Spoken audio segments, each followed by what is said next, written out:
travel has been uniquely hit. I think all of us know this. This is the most hit business sector among all business sectors.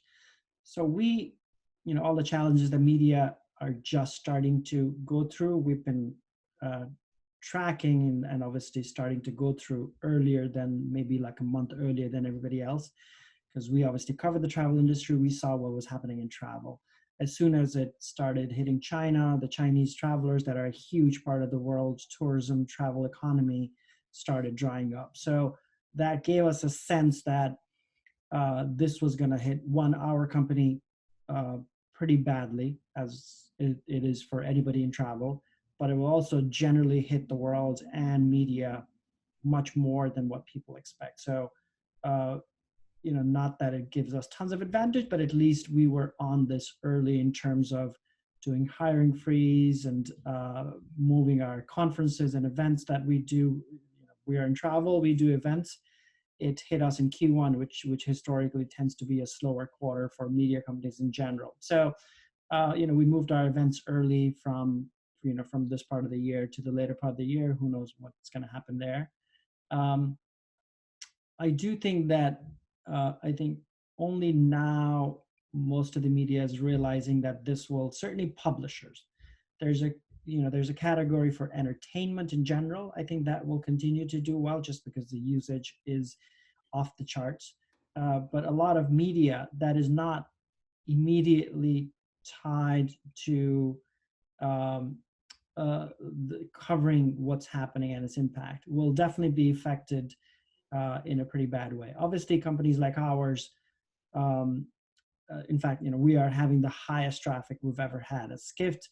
Our journalists and research analysts, et cetera, are doing the best work of their life they've ever done, because we are there for this industry that's been the most hit. I think people are realizing, by the fact that people are not traveling, that travel is the most consequential business sector in the world. That's the line that I've been using. And so, we aim to be the most consequential media company for the most consequential sector in the world. So that's how, from a positive perspective, that's what I see is like, yes, we're hurting. Yes, we've made the cuts that everybody else in travel has been making. Yes, it is existential for us as it is for everybody else in the travel. But if we can survive these, say, 3 to 6 months, maybe the rest of the year, we'll be very well positioned on the other end of this. So, Irfan, how do you motivate and manage your staff? I mean, and particularly young people who haven't been through this before. I think that's such a great point. The young people have never been through this before. I mean, imagine you and I have gone through, pre 9/11 crises, 9/11, 2008, and now this.